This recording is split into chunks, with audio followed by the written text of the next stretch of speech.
It's going to be about my experience as an Aiesec intern in Egypt. Are you ready?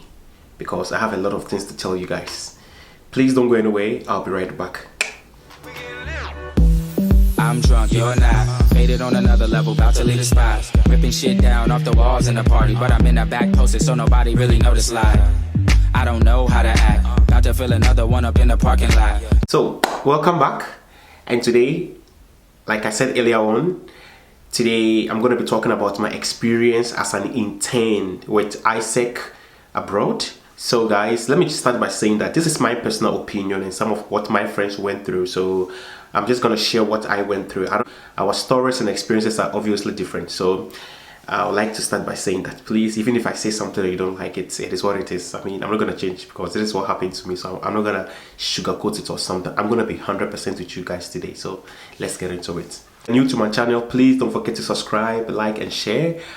Before this whole thing, I have never volunteered in my life before. I didn't even know what it was, you know. So I wanted to do something like volunteering with a friend of mine recommended an NGO called Aiesec for me. So what I did was that I went online and then I registered. It was, I think, www.aiesec.org, like org or something like that, you know. So yes, I registered on the site, and few days later, someone contacted me from in Egypt. I was actually offered two options. It's either I go to Egypt or I go to Turkey. And obviously I've lived in Turkey before. In fact, I've experienced Turkey before, so I didn't want to go back there and then, you know, relive my life again. So I said, why not? I've not been to Egypt before, so I would take that choice and go to Egypt. So that is how come that I chose Egypt.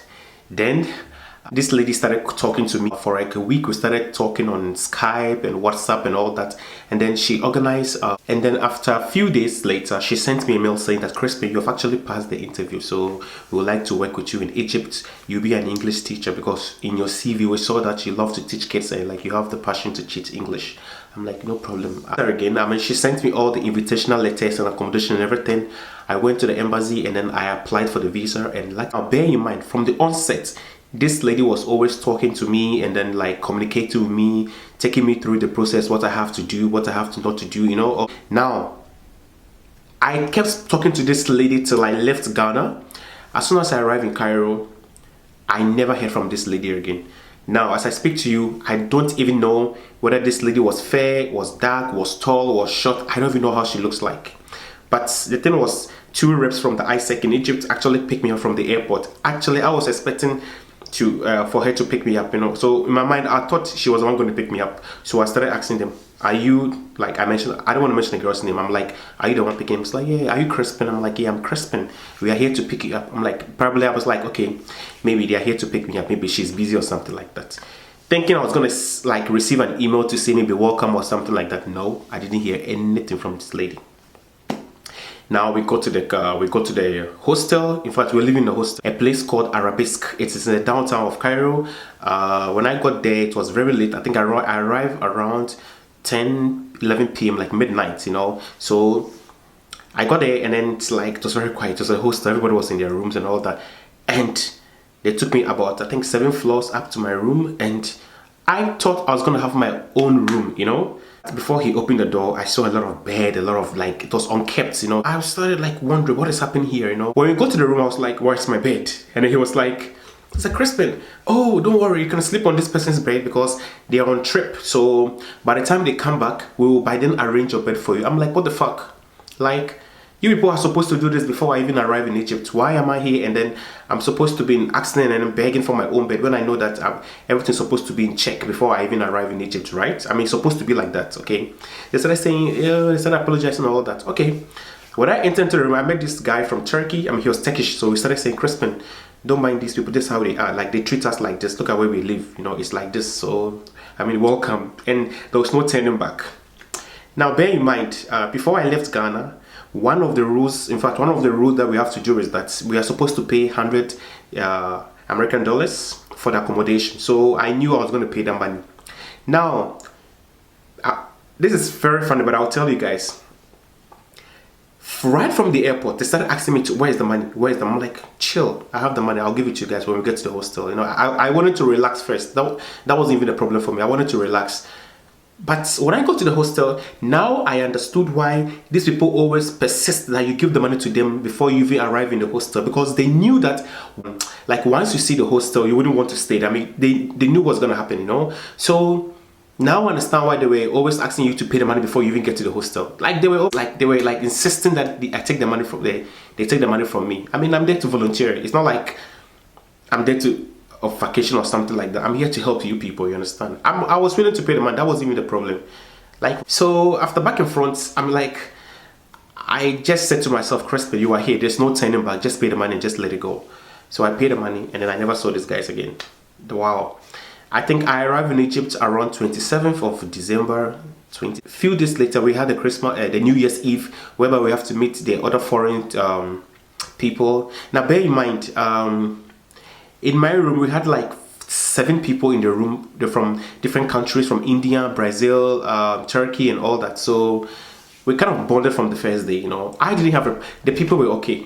I had a problem with the room, not with the people. So we went to the party, the New Year's party, and we started drinking and clubbing and having fun, you know, merrymaking, you know. Then we go back home around 3 a.m. It was like everybody was wasted. We were sleeping. Around 7 o'clock the next morning, that was 1st January, they text us that we are supposed to work there. I'm like, huh? You have to go to work. I'm like, how is that possible? Nobody told us that we are supposed to work the next day. I mean, even if we are supposed to work on the 1st of January, why didn't they tell us? And besides, who works on 1st of January? It's supposed to be on holiday, right? I mean, where I come from, I know 1st January is like a public holiday. So around 9, in fact, I think we're like 5 people going to teach English in this small school in a place called Mokatam. I think it's like 40 minutes from Cairo, I think, something like that. So we actually arrived at school very late. And the most annoying part is that I was thinking that on the first day of the project, this Aiesec interns in Egypt, that one person will have to go with us to the school, right? I mean, to make it very easy for us to find our way. Hell no. This person will just text you the address, and they expect you to use the Google Maps to locate wherever you're supposed to go. At first, it was very we started kind of bumping, you know, because we didn't understand what was happening. But eventually, we kind of understood how the system works, you know. So we got to the school. The children were very happy to see us, and the supervisors were also very nice with us. They actually showed us around. We started playing with the kids, you know. Everything was okay. I would like to also say that this program was only 6 weeks. Now, bear in mind, before we get to Egypt, in fact, before you leave your country, we are being promised that when you get to Egypt, because the course is a 6 weeks course, and the tourist visas are usually 30 days. So once you get into Egypt, they're going to help you to renew your permit or something like that, you know. So we were hoping that, oh yeah, so in fact, I was hoping that once I get to Cairo, the first thing I want to do, I want to renew my permit. In fact, extend it. That was the idea that they told us. Okay, fast forward. So we went to the school, everything was okay, and then we started teaching and all that. Now these people have this kind of silly attitude whereby what they do is that they organize trips. I mean, they organize trips to the to places that you want to go to, you know. I mean, all the tourist attractions, you know. They organize trips like that. Now they bring they bring the packages, and then if you want to go, you just write your name, you pay the money, then you go. I mean, it's the normal procedure. We understand that. Who betides you if you promise that you want to go and then maybe something happened, therefore you cannot go? There's a problem for them. They'll start insisting that you have to pay. You promise that you have to go, but they don't. I mean, they don't have the problem is they lack understanding. Not everybody, but some of them, they lack understanding. I personally had an issue with a lot of them because I didn't understand how the process is. In fact, I went to most of the trips I did, but something happened. I'm like, I couldn't travel that day, you know. And they're like, no, you promised that you're going to go with them. I was like, yeah, I promised, but something happened to me. I mean, I cannot go if that thing is my main obstacle. I cannot go. But they didn't want to understand this, and it was like this. It's either you go or you pay the money. You understand? So yeah, that's also one of the things that they did that I didn't like. Like I said, I go to Egypt, of course, and my visa was 30 days, and I'm supposed to spend 6 weeks in the volunteering project. So I remember we have a WhatsApp group, the WhatsApp group. So I actually posted it. Oh guys, you guys promised us that we are going to help us to renew it. They never said. Nobody even responded, you know. So it was somebody who told us that she also had the same experience when she came. They promised her that as soon as she arrives in Egypt, they are going to they're going to go with her to the center for them to renew their permits. No, you have to do it yourself. Nobody's going with you. You have to do it yourself. The good thing was that where the residency were being renewed was very close to our hostel, so it wasn't really a problem to get there. But what they forgot to tell us was that the place was very crowded. Now, if you know Cairo very well, I mean, every foreigner who live in Egypt know this. There is a place called Mugamba. Mugama is where you go to, it's what we call the city hall or the town council. That is where you go to renew your permit and your visas and all that. They are notoriously for not speaking English. Although they can speak English, they always try to speak Arabic to confuse you. And someone also advised us that it's better we go very early because the place can be crowded just like latest by 8 a.m. So we have to get there very quickly.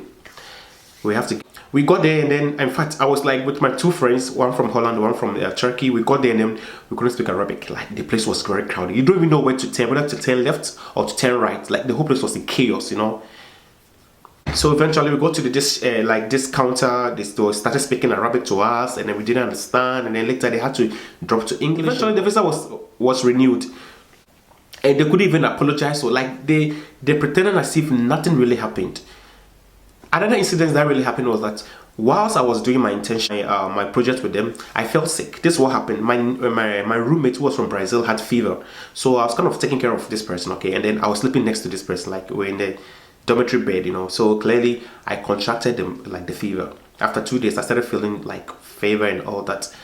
I posted it on a group that, hi guys, I'm very sick. What do I have to do? Well, like, you know, because I remember they gave us health insurance also. It was part of the packages, you know. Nobody responded. It was around after an hour that a person said, oh, Crispin, we are so sorry that you're not feeling well. We'll come and check up on you. But bear in mind, when the message came, it was around 10 p.m. So I thought, okay, they can't come now, but so happened the next morning. I waited for them the next day. Nobody showed up. And myself, I just advised myself. The good thing is that I always have this antibiotics in my bag and all that. So I took my own drugs and I was just relaxing. And funny enough, I felt okay. It took them like the next 24 hours, around 9 p.m. before someone came in like, oh, Crispin, how are you? I'm like, what the fuck? So you people just care about our money and I mean the trips that you guys can organize for us because you people have your own discounts. I mean, once they organize trips and they invite you to on trips, when you pay, they have their own discounts from the foreigners, you know. So what you guys care about is just the money that we can actually offer you guys, but not you people helping us. And something that I noticed was that, so imagine you have come in and like, I'm dead. What would you have done? Because we are foreigners, we don't know the system in Egypt very well. You people are supposed to protect us, you understand? So if I come to you and then I have a problem, you cannot help me, what is the essence of me being here, you understand? Actually, I actually go upset with them and then they had to apologize and all that, okay, you know. Then there's something that I really saw, in fact, I didn't, everybody saw it. They kind of have favoritisms, you know, who they like, who they don't like, you know, like, you know, it's there, you know, especially if you're a girl, you know, it happens, you know. So we all saw that. I mean, it was very, so we actually had a lot of issues with them, but that is the negative side, okay? Now let's delve into the positive side. Look, Egypt is beautiful, okay? Egypt is very, very, very beautiful. I remember these same people, okay, these same Aiesec reps, like I said, they organized trips for us. I mean, we enjoy ourselves. I remember we went to Masahalam, we went to Shamshek, we went to Dahab, we went to New Cairo, we went to the Giza, I mean, to see the pyramids and all that, you know. It was so beautiful. Sometimes they take us to like just shisha bars to just smoke, but I don't smoke, so but I tried it for the first time, you know. And I remember the first time I tried the shisha, my eyes was like this, you know. It was like, you know, but it was very fun to try all. And of course we went to a place called Alexandria. Alexandria is one of the beautiful places in Egypt. They have the biggest library, and also we went to see the forts, the castles and all that. It's a beautiful place, guys. Sometimes I go through my videos and I really want to go back there again. You guys really have to go there. It's so beautiful. Those things. And also sometimes they organize trips whereby we go to the restaurant to eat. I remember we tested kosheri, hawashi, and then falafel, you know. I just want to make this video very short. I mean, in general, Egypt was very good, but what I would like to advise with you people is that if you are planning to volunteer in abroad, please make sure that whatever they promise you, they keep it up, okay? For example, ask them about your visa extensions, because in fact, if you don't know anything about the country you're going to, it's going to be, so do a lot of research. You should ask questions. Let them prove that they're going to do what they promise, you understand? And also ask yourself, is this worth it? Is this what I'm looking for? Is this what I want to do with my life? Is this your passion, or you just don't just travel because you want to travel or you want to volunteer? Be passionate about what you're going to do. Think about it. We are the one rendering our services to them. You understand? We are paying for our own flights, our own everything. What are we getting from them? Like, what are we getting from them? They are taking more from us. You understand? So they are supposed to protect us in their country. In fact, in their land. We are there to, help them. I mean, like I said, they are all these young guys, like this millennials. So sometimes some things can happen. I understand. Sometimes timing and organization is not always good, but they always have to be in check. You understand? If it feel you are not being treated right, let them know. I can only speak for myself. I made a lot of friends from Europe, from Asia, from in Africa and Australia. I met a lot of friends. As I speak to you now, anytime we travel, we still hang around and we still talk about. Sometimes we even laugh about this same story. We laugh about it because sometimes it's like memories.